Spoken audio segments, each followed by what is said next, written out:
Hoy vamos a ver el periodo especial.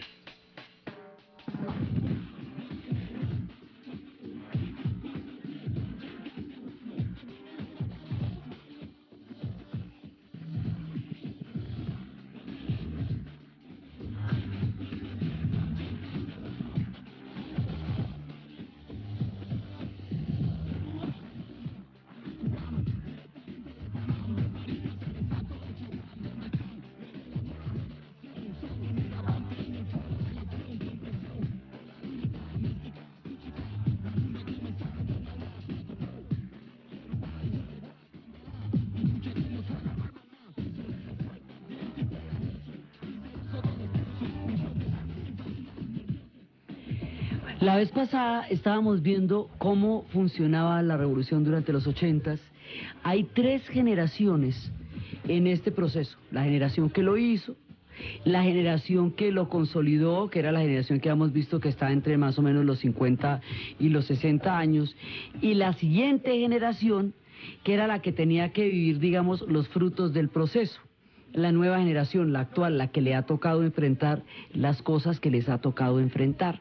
Entonces se supone que esto era un esquema en el cual había que pasar tiempo de, digamos, de privaciones y de trabajo duro, pero llegaría el momento en que todo eso se iba a poder cosechar y todo el mundo iba a poder tener, digamos, mejores condiciones. Siempre hubo austeridad, pero la idea era que eso iba a mejorar y las siguientes generaciones tendrían muchas mejores posibilidades que las anteriores, y eso era lo que querían decir con que el presente era de lucha y con que el futuro sería socialista. Significaba que habría un futuro donde las condiciones de vida fueran realmente iguales para todos, pero mejores para todo el mundo. Esa era la idea, era un marco, digamos, en el cual todo se creía que eso era un proceso continuo, y estaba dentro del marco de la Unión Soviética, y habíamos visto también la vez pasada cómo a cambio de los subsidios que tenía la economía cubana, de los precios políticos que se le daban a sus productos, y esos subsidios que fueron invertidos en salud, en educación y vivienda, a cambio de todo digamos, de ese apoyo económico a la isla, ellos tuvieron que pagar una cuota de sangre de las guerras soviéticas en África. Entonces, la idea era que los soviéticos se habían metido en África a tomar posesiones dentro de toda la Guerra Fría del África, y empezaron a inundar eso de armas y armaron un tierrero allá muy grande, y esas guerras contribuyeron muchísimo a la desintegración, a la destrucción, al caos que hay en muchas naciones africanas. Habíamos visto en los procesos de Etiopía, de Eritrea, de Somalia, eso que se ve en Somalia, que son clanes controlando la comida. Todo eso son el resultado primero de la esclavitud, luego del colonialismo, y en la descolonización de toda el apoyo a ciertas fracciones contra otras, y a todo el armamento que les metieron tan grande, y armaron esas tribus con armas automáticas, y esto se volvió una cosa terrible. En ese momento eso se consideraba que era internacionalismo proletario y era ayuda a los pueblos africanos, y en realidad fue una devastación. Y grandes héroes como Ochoa, que se consideraba que era uno de los héroes de ellos en Angola, resultó ser un personaje que estaba haciendo un contrabando con los suministros que le da la Unión Soviética y vendiéndolo por debajo de cuerda, y también estaba traficando. Entonces ese héroe se cayó y fue juzgado y ejecutado, y los hermanos La Guardia, que manejaban un fondo de dólares que era para romper el bloqueo, para poder adquirir productos de otras partes, y era un fondo, digamos, que se podía poder libremente. Ahí hubo tráfico de drogas, y había tráfico de marfil y tráfico de todos. Entonces estos personajes que fueron como héroes a las guerras africanas regresaron como personajes que habían hecho toda clase de maniobras en favor propio y en negocios propios con los dineros o de la revolución o de los soviéticos o de los recursos que se da para las guerras. Y fuera de eso, las guerras en sí mismas fueron una devastación para los países africanos y una cuota de sangre altísima para los cubanos, y ese capítulo está todavía por esclarecerse. La llegada de las tropas en el 91 puso en evidencia, aunque no se diga en voz alta, que ahí hubo cosas terribles en el África. El asunto es que Cuba estaba ligada al mundo de la Unión Soviética y estaba ligada al modelo búlgaro, y eso significaba que todo lo que tenía que ver con el modelo de la Unión Soviética pues era exactamente lo mismo lo que pasaba en Cuba. Entonces era todos los comités y toda la orientación. Entonces cada vez que había que decidir algo se pasaba al comité de arriba y ese de arriba y ese de arriba, hasta que llegara al líder, él dijera algo y se fuera de para abajo, de manera que nadie tuviera que asumir la responsabilidad de cualquier cosa que tocara. Y bueno, las cosas iban así. Eran un pueblo austero, pero todo el mundo tenía condiciones de acceso a la salud, a la vivienda, a la educación y a la comida. No había abundancia de nada, pero se podía vivir. Y la gente vivía bajo el esquema soviético y vivía con todo lo que era comerciando con los países del bloque socialista, con los que también tenía todos los precios políticos, y bueno, bajo el rigor del bloqueo, pero con el apoyo de la Unión Soviética y con todo el comercio que tenía con los países socialistas, que les daba suficiente para que su economía fuera viable, pues estuviera subsidiada. Y hubo países con los que nunca rompió relaciones, por ejemplo con España, ni aún en la época de Franco hubo relaciones siempre con ellos. Así iban las cosas y así iban a seguir siendo hasta que la historia lanzó uno de esos sorpresonones con que la historia puede salir. Y de pronto, de buenas a primeras, a esta gente se le va a caer el piso y van a quedar en la mitad de ninguna parte. Y es que la Unión Soviética, la poderosa Unión Soviética que había gobernado al mundo en calidad de segunda potencia, que se había repartido el planeta con las conferencias de Potsdam y Yalta, que había puesto sus tropas del Pacto de Varsovia en todas partes, esa Unión Soviética invencible se cae. Y se lleva con ella todo lo que estaba montado sobre ella, incluida Cuba. Y en ese momento esto se va volviendo una cosa muy complicada, porque mire, la Unión Soviética de suyo empezó a expandirse más allá de las condiciones económicas que tenía para apoyar esas expansiones. Todos los imperios se quiebran por tratar de expandirse más allá de lo que se pueden sostener. El mantener las tropas o las legiones mucho tiempo por fuera es costosísimo. Entonces le pasó a los romanos en Siria, ya cuando estaban por esos lados de Siria, ya muy lejos, le pasó a los soviéticos, y es una ley histórica: cuando los imperios empiezan a expandirse por todas partes y a meterse por todos los pueblos y por todos los países, en algún momento eso los revienta. Entonces, cuando estaban en todas estas, se van a meter, por un lado, se van a meter los soviéticos en Afganistán, y al meterse en Afganistán, primero, ese es su punto, es uno de sus puntos de quiebra.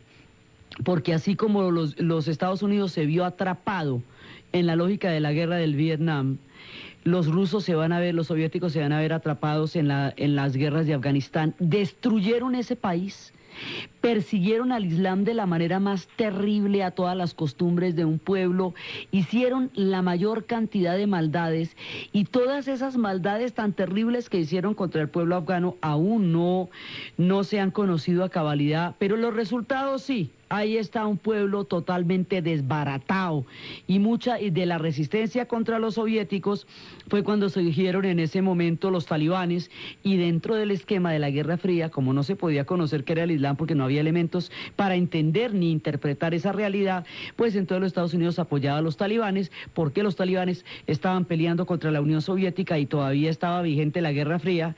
Así que después, cuando los talibanes se montaron en el poder, después de la caída de la Unión Soviética, pues diga a ver. Entonces, en ese momento, eso es una parte. La campaña en Afganistán va a desangrar a la Unión Soviética como imperio, pero la otra parte es que la economía central planificada de la Unión Soviética no puede asimilar cambios tecnológicos repentinos, porque está montada sobre planes quinquenales, y esos planes quinquenales pues no se pueden variar, porque ellos son 300 y pico millones de habitantes, usted no se puede poner a jugar con eso. Entonces, mientras la Unión Soviética seguía con sus planes y tal, se presentó una revolución, un cambio tecnológico, una mutación tecnológica, el microchip, los computadores. Al volverse la informática el sector punta de la tecnología, y no los altos hornos, y no las industrias pesadas, entonces un sector cogió la delantera y el mundo de las industrias pesadas y del carbón y del acero estaba condenado. Los primeros en saberlo fueron la gente de Gran Bretaña durante la era Thatcher. Esas películas como Billy Elliot y Full Monty, es cuando se acaba la era del carbón y del acero y viene el hambre para todos los pueblos que habían vivido de esas economías, primero que todos los países donde primero se dio la revolución informática.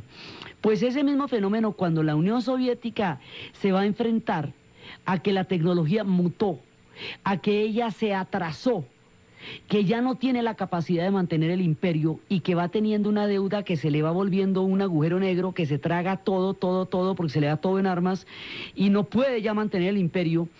Brezhnev mucho tiempo hizo caso omiso a esa situación y el todo momificado ahí metido en formol tieso, pues el hombre no le dio la cara a eso, pero ahí viene después una de esas, es que la historia de las trae, de pronto va y hace unas que nadie se imagina. Entonces, después de la muerte de Brezhnev, mueren 3 seguidos como en las carreras de Fórmula 1 cuando se estrellan los 3 primeros pilotos y llega el número 4, llega de primeras. Entonces, primero va a morir Brezhnev, Andropov, y después de Andropov, y le va a tocar a un tipo que de otra manera nunca le hubiera tocado, que era Mikhail Gorbachev. Entonces Gorbachev sube y Gorbachev le pone la cara al problema, dice, esto no tiene ningún soporte económico, de aquí hay que bajarnos, y se bajan de la carrera armamentista, y al bajarse de la carrera armamentista inmediatamente todo el bloque de la Europa Oriental empieza a entrar en rebeliones porque lo que lo tenía sujeto era la represión del Pacto de Varsovia, lo que habíamos visto de la Primavera de Praga. Entonces, todas las rebeliones que se han dado en Hungría, que se habían dado en Polonia, que se habían dado en Berlín, el papel que va a tener en esto, pues en el desbloque, en la caída del bloque oriental, solidaridad, un papa católico, un papa eslavo, papa polaco y todo eso es muy importante, pero el asunto es que cuando la Unión Soviética, porque no tiene con qué mantener el imperio, el bloque oriental se le va desprendiendo. La Unión Soviética como imperio comprendía toda la Europa Oriental, es decir, Polonia, Checoslovaquia, Hungría, Rumania, Bulgaria, Albania y la República Democrática Alemana, comprendía Angola, Etiopía, Mozambique, Yemen del Sur, tenía presencia en Afganistán, tenía presencia en el norte, pues Vietnam, y tenía presencia también en Corea. Entonces era una parte enorme, y en Cuba, y en un momento dado en Nicaragua. Entonces era una parte enorme donde tenía directamente presencia o influencia, pues era la mitad del mundo. Entonces, cuando deciden que ya no son imperio, que eso va a ser la apertura, la perestroika, entonces se va desmontando todo el mundo de ahí, pero todo el mundo va a sufrir lo mismo que ellos sufrieron, el atraso tecnológico, el cambio que no pueden asimilar, y empiezan a morirse esas economías, y empieza la Unión Soviética se va a empezar a desmoronar por dentro, sencillamente empiezan, y además vienen todos los rompimientos nacionalistas de Lituania, Letonia y Estonia, que estaban ahí por un pacto entre Hitler y Stalin, y que eran los primeros en quererse ir, y que fueron los primeros que se habían dado cuando el pacto de Brest-Litovsk para hacer la revolución.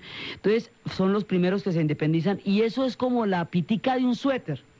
Haga de cuenta que usted le jala una botica al suéter y jala y jala y jala y se le desbarató el suéter como pasan los dibujitos.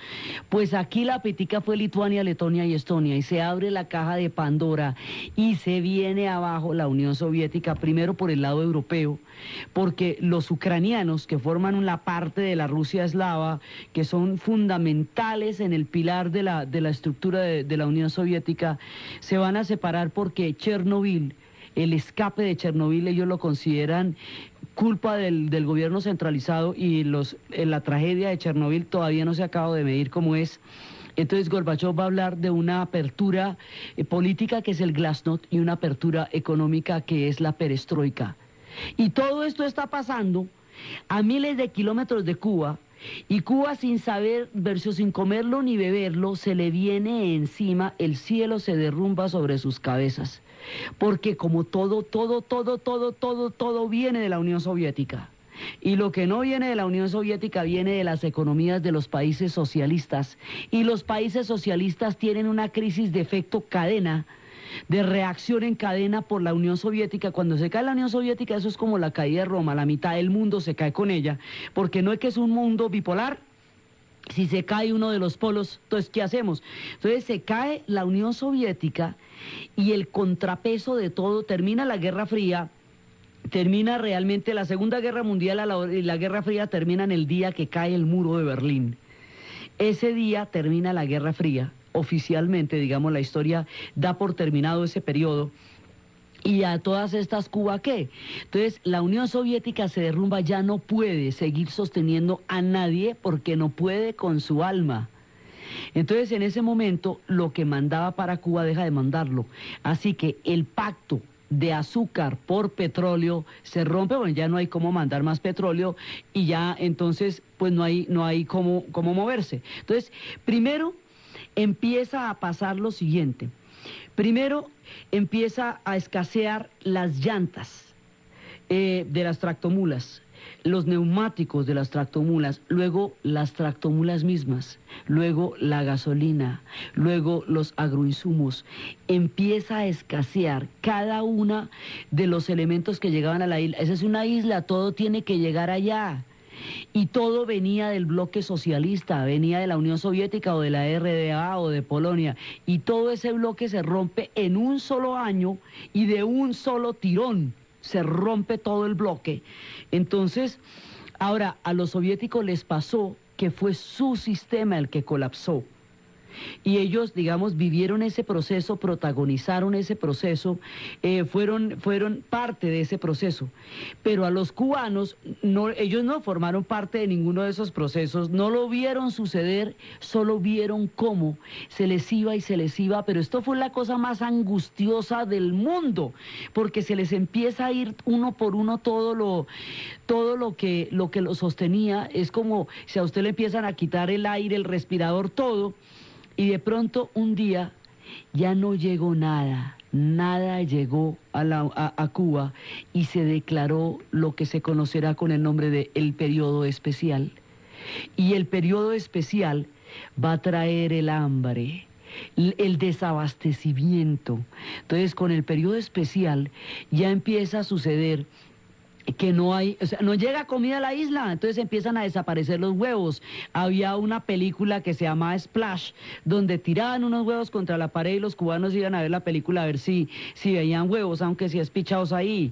Empieza a desaparecer la comida, empieza a escasear absolutamente todo, la cosa más angustiosa hasta que un día colapsa la isla. Tienen que reconocer que hay periodo especial, dolarizan la economía, la abren al turismo, porque no hay nada más que hacer. Esto se está desmoronando y se cae a pedazos.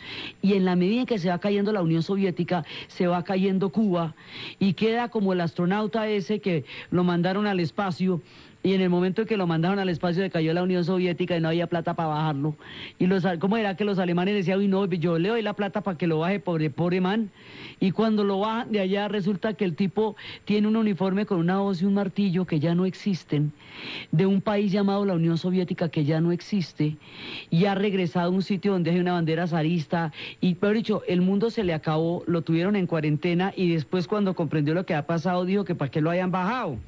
Entonces, a Cuba le pasa más o menos eso, solo que ellos estaban en la órbita del planeta Tierra y veían aterrados cómo se les acababa hasta el último recurso, porque era una economía subsidiada, totalmente dependiente, y en el momento en que se acaba la fuente del subsidio, ahora, si se hubiera acabado la fuente de subsidio, pero le quitan el bloqueo, pues unas por otras, pero resulta que Estados Unidos todavía mantiene, en torno a la figura de Fidel, la vieja enemistad de la Guerra Fría.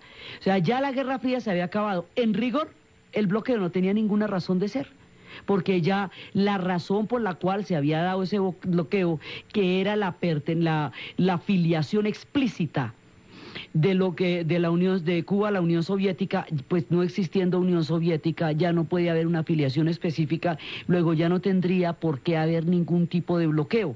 Es en torno a la figura de Fidel, como digamos como representante del viejo sistema comunista, que el bloqueo sigue y entonces pero entonces si a usted no le llega comida, pero en cambio también lo tienen bloqueado, si me va a pegar no me regañe, ¿me entiende? Esto se pone grave y se pone grave para todo el mundo y se viene abajo. Entonces Ya en ese momento, los bloqueos no empobrecen a los dirigentes, porque los dirigentes no van a dejar de comer porque estén bloqueados, empobrecen a los pueblos. Entonces, el bloqueo, el desabastecimiento, la caída de la Unión Soviética condenan a Cuba. Y Cuba queda perfectamente a la deriva, queda el sobreviviente de un mundo ya extinto, navegando en el incierto mar de la historia, como un corchito en la mitad de un remolino, del remolino de la historia, pero con un simbolismo tan fuerte que el bloqueo todavía se mantiene solo por el simbolismo de lo que eso significaba en los tiempos de la Guerra Fría. Entonces, además, nadie se imaginaba que se fuera a disolver la Unión Soviética, colapsó. Gorbachev decía que cuando los Estados Unidos afirmaban que ellos habían ganado la Guerra Fría, era como el gallo, que porque canta al amanecer cree que trae el nuevo día. Entonces resulta que en ese momento ya se viene abajo todo esto y no saben qué hacer y empieza pues la dolarización de la economía. Toca abrir eso al turismo porque ¿qué se le va a hacer? Entonces al abrir eso al turismo empiezan a pasar una serie de cosas, empiezan a darse toda una cantidad de fenómenos nuevos.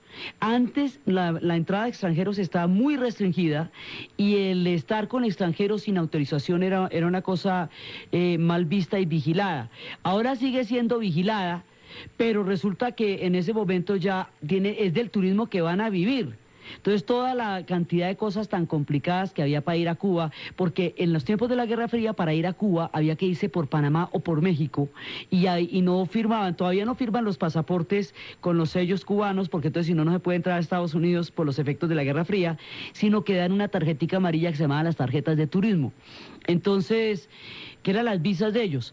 Entonces ahora empieza el turismo a llegar de todas partes y se encuentran con una Cuba totalmente desabastecida, en un grado de pobreza, los años del 91 y 92, y sobre todo 92, 93, son los años más tristes y más duros, y empieza una sensación de frustración terrible, porque entonces, ¿qué pasaba? Y viene el hambre, y cuando llega todo este turismo y empiezan a mirar el hambre, se encuentran con la flaca. Así están.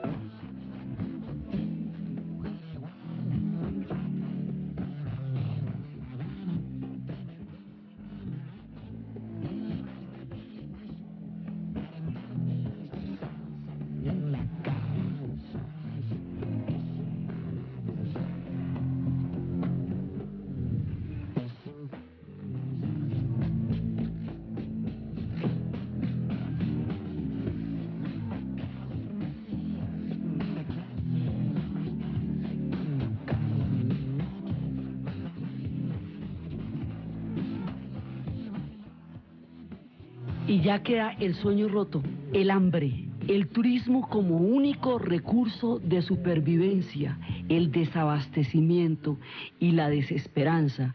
Y esto nunca fue lo que se imaginaron. Y eso es lo que, digamos, debajo del nombre del periodo especial. Está la frustración de un sueño, está el hambre, la tristeza, y la manera como esto va a repercutir en toda la sociedad cubana es lo que vamos a ver después de la pausa.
La tercera generación, esta que canta el rocazón, la tercera generación, los orishás, la tercera generación que tendría que haber vivido los frutos de todo el proceso de la revolución, le toca el derrumbe.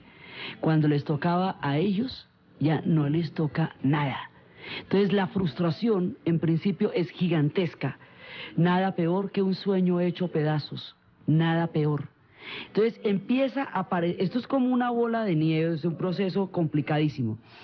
La cartilla de racionamiento era por donde se les entregaba la comida. Esa comida se entregaba, digamos, la entregaba al Estado de manera gratuita, entonces le entregaban a usted azúcar, café, sal, aceite, carne de cerdo, pues un mercado, tabaco y ron, ¿sí? Pero entonces, a medida que se va acabando la plata, pues se va acabando la cartilla. Entonces, ¿qué le van sacando? Le van sacando, le van sacando, le van sacando hasta que ya no quedaba sino tabaco y ron.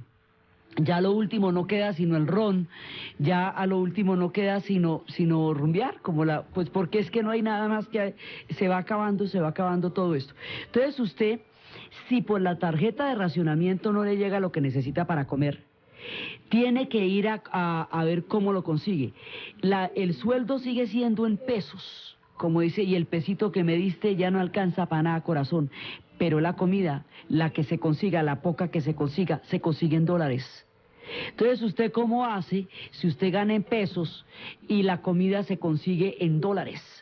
Entonces le toca empezar a hacer maromas para poder conseguir dólares, para poder comprar comida, porque la comida ya no está entrando por la tarjeta de racionamiento.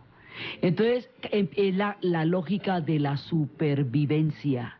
Y empieza la lógica de la supervivencia, primero el asombro, el desconcierto, el choque, el golpe, mientras reconocen una realidad de esas, además de reconocer una realidad de esas, con esos niveles de censura de prensa también era muy complicado, porque hay un chiste respecto a todo lo de la censura de la prensa, que era cuando que dicen que Napoleón había resucitado y se le había dado la oportunidad de hacer 3 entrevistas.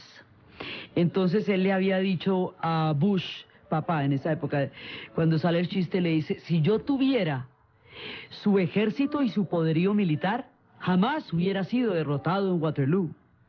Luego le dice a Gorbachev: si yo hubiera tenido su visión histórica, jamás hubiera ido a Waterloo. Y luego le dice a Fidel: y si yo hubiera tenido su prensa, jamás nadie se hubiera enterado que yo fui derrotado en Waterloo. Entonces, digamos, primero, ese como amortiguar la realidad hasta que no hay cómo tapar el sol con las manos. Y es cuando les toca dolarizar todo, pero esa dolarización es estatal, entonces no pueden tener individualmente dólares. Entonces empieza toda la persecución a quien tenga dólares. Los CBRs pueden entrar a la casa de cualquiera y si tenía dólares se lo llevaban.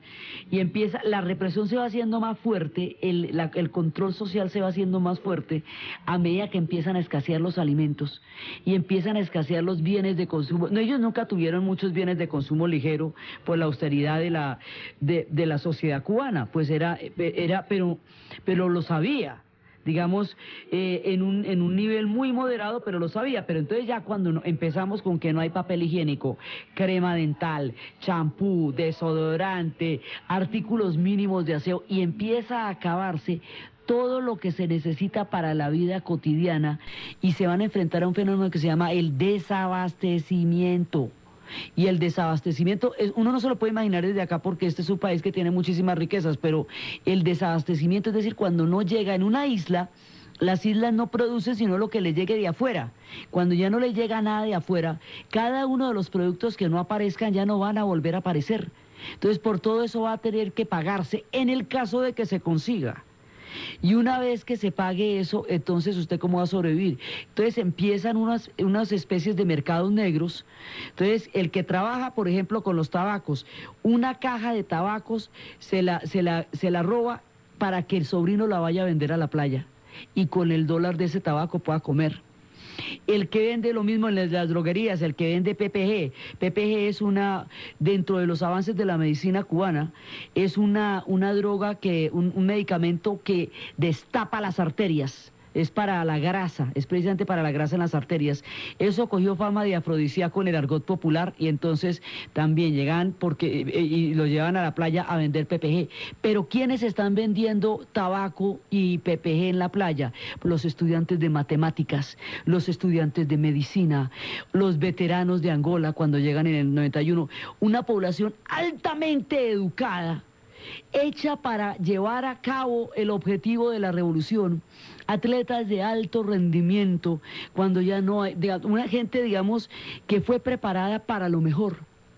Cuando le toca el turno y le toca hacer su relevo en el proceso, le toca ir a vender PPG a la playa y el grado de amargura que esto les produce es impresionante. Entonces, todo el mundo sobrevive como puede.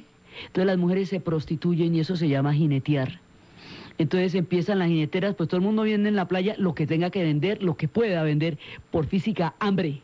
Entonces está el hambre en todas partes, pero aparte del hambre es la frustración de haber protagonizado un proceso de estas dimensiones y que a la hora de llegar el momento en que se pueda culminar se desbarata por una circunstancia completamente ajena a ellos, como fue la caída de la Unión Soviética. Eso es que se le va a ocurrir a usted que es que un día la Unión Soviética se iba a caer, si 4 meses antes de la caída del muro de Berlín los expertos decían que la sociedad alemana iba a quedar dividida por lo menos por 20 años más. Sí, o sea, lo de la Unión Soviética es que no se lo esperaba nadie. Si le echan a usted el chisme 2 meses antes, usted no se lo cree. Entonces se les cae este sueño y aquí toca empezar a negociar todo, porque ¿qué hacemos? Entonces viene un auge muy fuerte de la religión, porque la desesperanza también es muy grande. Entonces la religión, durante el tiempo en el tiempo en que esto era específicamente comunista, era un estado ateo. Ahora se reforma y se vuelve un estado laico. Durante el tiempo del comunismo se persiguió la religión, durante el tiempo soviético, porque sigue siendo comunista, durante el tiempo soviético se persiguió la religión hasta la locura. Ahora toca transar con ella, entonces se vuelve un estado laico. Entonces la gente que hacía los santos cubanos se pueden negociar. Entonces cuando no se podían vestir de blanco porque se ponían en evidencia, entonces se vestían de colores claros. Y ahora empieza otra vez el auge, digamos no el auge de la santería, sino que empieza a hacerse visible una fuerza muy poderosa que es la santería en la sociedad cubana, y empiezan a tratar de mirar, inclusive los santos en el periodo especial. Ellos tienen la costumbre de botar un sorbo de ron al piso para los santos, que siempre están con ellos. Pues entonces les botaban unas goticas porque los santos entienden que se está en periodo especial, los santos entienden eso. Entonces empiezan la mirada de toda la santería, y la santería en ese momento se va volviendo una cosa muy particular, porque es todo el sincretismo africano con lo cristiano, pero además de la revolución rota, de los espíritus, de los sueños rotos, queda la figura del Che Guevara, que por haber sido asesinado en Bolivia, estuvo siempre en el imaginario de la revolución. Entonces, aquí se va a formar una amalgama entre los orishás, entre los santos y el guevarismo. Entonces, es un sincretismo entre el socialismo y la santería, la cosa más extraña del mundo, y ellos terminan creyendo en Aguatalá y en el Che Guevara como del mismo lado, tratando de resignificar una realidad que se les ha roto en las manos, que se les ha caído en sus propias manos, y ellos no saben qué hacer con esto. Y va llegando el turismo y entran en contacto con un montón de gente que viene de un montón de sociedades, que tiene un montón de bienes de consumo ligero que ellos nunca habían visto. No podían salir de la isla, y aquí empiezan a tratar de salir, y empiezan las oleadas de gente tratando de salir de la isla.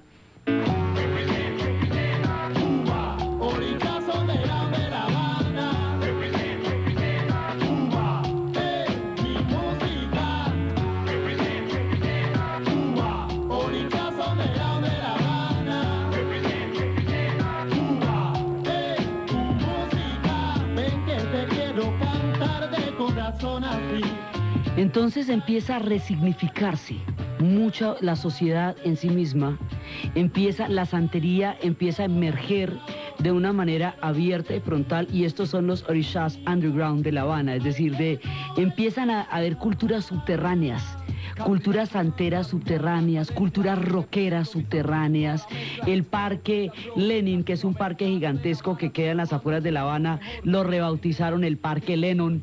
Hay una juventud inconforme porque no tiene ninguna esperanza, y eso sí lo tiene claro. Saben que cuando les tocó el turno ya no había nada. Entonces empiezan a vivir del rebusque, empiezan a acogerse a sus santos con la fuerza y la devoción para que los ayude en el momento más duro de su historia. Empieza a campear el hambre y llega el turismo cuando ellos están en la mitad del hambre, y el contraste entre todo ese turismo que llega, porque tratan de vincularse al turismo de las Antillas, pero el turismo de las Antillas es un turismo ya muy profesionalizado, que lleva mucho tiempo como sector, y este es un turismo incipiente en un país que no tiene casi nada que ofrecer. Entonces todo se lo están dando a los turistas. Entonces la poca carne que hay es para el turista. Entonces lo que en las tiendas, en las diplotiendas, que era donde se vendían en dólares, se vende para los turistas. Entonces empiezan a ser los turistas los que tienen la posibilidad de adquirir cosas que los cubanos no pueden adquirir porque están en dólares, y los cubanos no pueden tener dólares en un principio. Después sí, pero en un principio no podían tener dólares. Entonces es a través de los turistas como pueden adquirir eso. Entonces eso va incrementando la prostitución, porque si usted solamente a través de los turistas puede adquirir las cosas que necesita para comer, pues usted le tiene que pegar a los turistas a ver qué hace con eso. Entonces se van a prostituir, y esa prostitución también es muy complicada porque no ve que la revolución se hizo precisamente para que no hubiera ni hambre ni prostitución, y otra vez hay hambre y prostitución después de toda esa cantidad de tiempo en que se luchó para abolirla. Entonces la frustración se hace más grande, la presencia de los turistas va generando también que hay lugares donde los turistas pueden entrar y los cubanos no, porque los cubanos tendrían que pagar y no tienen con qué pagar. Entonces las colas por un helado en el parque de Copelia son larguísimas, porque son a peso, pero el turista paga en dólares y no tiene que hacer cola.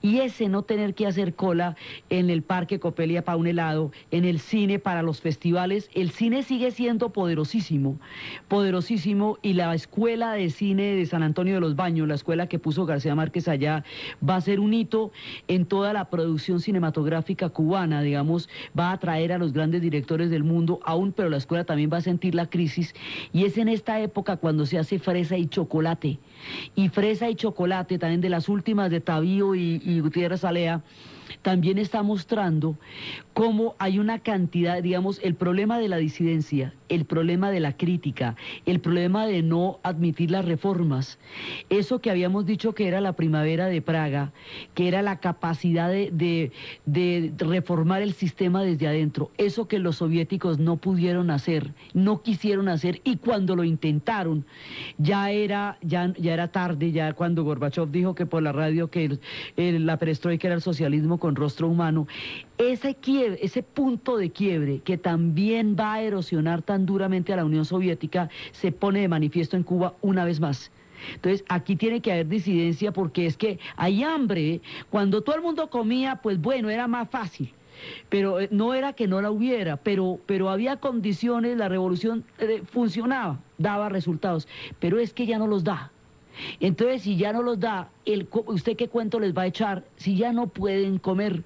Entonces la disidencia se va haciendo más grande y más grande hasta que empiezan a volverse, digamos, fracciones que están seriamente en desacuerdo con la situación que está pasando y con el manejo, porque el manejo es un poco como que aquí todo sigue igual y no sigue igual. O sea, la economía ha colapsado y ya tiene que haber cambios, no solamente en la economía, sino cambios interiores. Entonces, por ejemplo, la gente, el rebusque, empiezan a vivir del rebusque, entonces ponen en su casa 4 mesitas y preparan comida para vender, eso se llamaría los paladares. No puede haber propiedad privada. Entonces cada negocito que se haga, en la cajita de tabaco que se vendió, la comida que se vendió en el comedor, todo eso es ilegal. Entonces sobrevivir se vuelve ilegal. Entonces el Estado empieza a perseguir a todo el mundo, y cuando ve los paladares les cobra impuestos, y al cobrarles impuestos pues ya no puede vivir de los paladares. Entonces se vuelve un juego del gato y el ratón. El cubano a sobrevivir y el Estado a no dejarlo, pero tampoco tiene con qué responderle para que no intente sobrevivir como mejor pueda. Entonces empiezan las circunstancias a volverse completamente difíciles, porque no hay cómo respaldar todo esto, entonces se resignifica todo, la política, y en ese momento, cuando se produjo la crisis de Mariel, el momento en que Fidel hizo la maniobra en los 80s de un poco sacar el vapor de la olla y salieron los marielitos, lo que se llamaban los marielitos, la gente del puerto de Mariel hacia Miami, eran 125.000. En ese momento los marielitos eran considerados traidores dentro de la sociedad cubana y se les obligó a firmar cartas en las cuales reconocían que eran criminales, así no lo fueran, como el caso de Reinaldo Arenas, que así fue que se salió. Cuando se fue la gente del Mariel, eso era un estigma, y dentro de la durísima historia cubana había quienes consideraban que si su hijo o su marido se había ido en el Mariel era porque había traicionado a Cuba. Cuando se va a presentar el siguiente fenómeno, ya nadie los culpa si no se quieren quedar, porque es que no hay condiciones para quedarse, y encima de todo les toca el apagón. Entonces, por eso en el Rocazón se hablaba del apagón, porque estaban con apagón, racionamiento durísimo de luz, con hambre, con racionamiento. En el apagón la gente se va aburriendo seriamente, y ya, de hecho, la película no se va a componer. Eso ya no estamos en el punto en que uno dice, bueno, esto se compone, esto no se va a componer en el futuro inmediato, y esa situación revienta en el verano del 94, cuando en el punto de la playa de Batabanó empiezan a salir un fenómeno que el mundo no había visto desde hacía mucho tiempo: los balseros. Empiezan a fabricarse con lo que sea, con cuerdas, con hule, con neumáticos, con caucho, con todo, algo que flote, para salir por el mar a ver qué pasa entre los tiburones y Miami, a ver quién llega primero. Entonces empieza el drama de los balseros, y empieza a salir y a salir y a salir gente, y esto se vuelve digamos, como una ola imparable, pero ya no son rechazados como la gente del Mariel, sino que ahora los apoyan y les cantan: a remar, que la Virgen de Regla te va a ayudar. Y se va esta gente a la deriva, en ese mar tan bravo, en esas corrientes tan bravas, y con esa mano de tiburones, donde se van a encontrar con los haitianos, que están en condiciones idénticas también, remando hacia ninguna parte, a la deriva, desesperados por los golpes de la historia. Entonces aquí ya no funciona lo de la Guerra Fría, porque se supone que todos ellos eran ciudadanos norteamericanos por definición, que tenían un estatus especial, que llegaban a Miami, inmediatamente los esperaba el sueño americano, pero ya como no existe la Unión Soviética, entonces ya no son políticamente útiles, y por fines puramente humanitarios no son útiles para nadie, porque el humanitarismo como tal, sin una ligación política, no les interesaba. Entonces lo que hacen es que los cogen y los llevan a la isla de Guantánamo. Primero hubo unos que entraron, pero como eran muchos, entonces después los cogieron, los llevaron a la isla de Guantánamo, y ahí les definían la situación. El drama que esto genera, el impacto sobre la sociedad cubana, los cambios en las costumbres, en la percepción, los hechos y los ecos del derrumbe de este proceso, es lo que vamos a ver en el siguiente programa. Entonces, desde los espacios de lo inesperado de la historia, los golpes de azar que unen y que hunden a los pueblos, desde un lugar que queda como el sobreviviente de un mundo extinto, a la deriva en el mar de la historia, en la narración de Ana Uribe, en la asistencia técnica Jessy Rodríguez, y para ustedes, feliz domingo. Llego a la casa completamente borracho. Que hemos visto que está entre más o menos los 50 y los 60 años, y la siguiente generación, que era la que tenía que vivir, digamos, los frutos del proceso. La nueva generación, la actual, la que le ha tocado enfrentar las cosas que les ha tocado enfrentar. Entonces se supone que esto era un esquema en el cual había que pasar tiempo de, digamos, de privaciones y de trabajo duro, pero llegaría el momento en que todo eso se iba a poder cosechar, y todo el mundo iba a poder tener, digamos, mejores condiciones. Siempre hubo austeridad, pero la idea era que eso iba a mejorar, y las siguientes generaciones tendrían muchas mejores posibilidades que las anteriores, y eso era lo que querían decir con que el presente era de lucha y con que el futuro sería socialista. Significa significaba que habría un futuro donde las condiciones de vida fueran realmente iguales para todos, pero mejores para todo el mundo.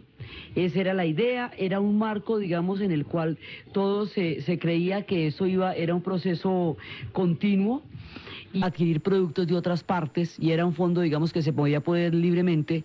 Ahí hubo tráfico de drogas y había tráfico de marfil y tráfico de todos. Entonces estos personajes que fueron como héroes a las guerras africanas regresaron como personajes que habían hecho toda clase de maniobras en favor propio y en negocios propios con los dineros o de la revolución o de los soviéticos o de los recursos que se da para las guerras.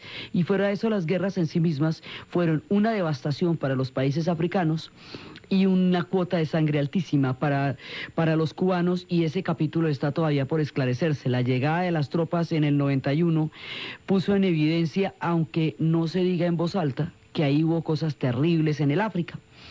El asunto es que Cuba estaba ligada al mundo de la Unión Soviética y estaba ligada al modelo búlgaro, y eso significaba que todo lo que tenía que ver con el modelo de la Unión Soviética pues era exactamente lo mismo lo que pasaba en Cuba. Entonces era todos los comités y toda la orientación, y estaba dentro del marco de la Unión Soviética. Y habíamos visto también la vez pasada cómo, a cambio de los subsidios que tenía la economía cubana, de los precios políticos que se le daban a sus productos, y esos subsidios que fueron invertidos en salud, en educación y vivienda, a cambio de todo de ese apoyo económico a la isla, ellos tuvieron que pagar una cuota de sangre de las guerras soviéticas en África.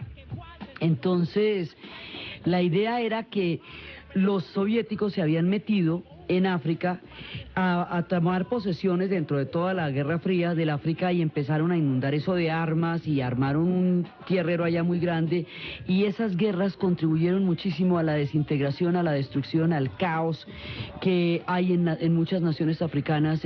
Habíamos visto en los procesos de Etiopía, de Eritrea, de Somalia, eso que se ve en Somalia, que son clanes controlando la comida. Todo eso son el resultado primero de la esclavitud, luego del colonialismo, y en la descolonización de toda el apoyo a ciertas fracciones contra otras, y a todo el armamento que les metieron tan grande, y armaron esas tribus con armas automáticas, y esto se volvió una cosa terrible. En ese momento eso se consideraba que era internacionalismo proletario y era ayuda a los pueblos africanos, y en realidad fue una devastación. Y grandes héroes como Ochoa, que se consideraba que era uno de los héroes de ellos en Angola, resultó ser un personaje que estaba haciendo un contrabando con los suministros que le da la Unión Soviética y vendiéndolo por debajo de cuerda, y también estaba traficando. Entonces ese héroe se cayó y fue juzgado y ejecutado.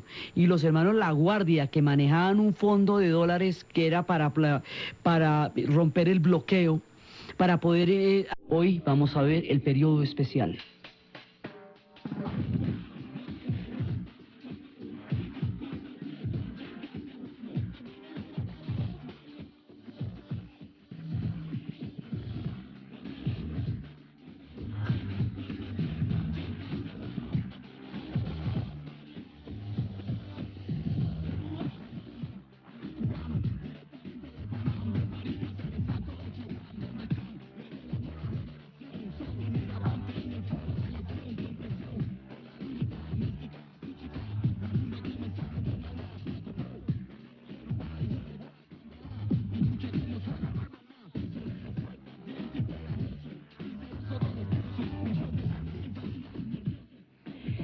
La vez pasada estábamos viendo cómo funcionaba la revolución durante los 80s. Hay tres generaciones en este proceso: la generación que lo hizo, la generación que lo consolidó, que era la generación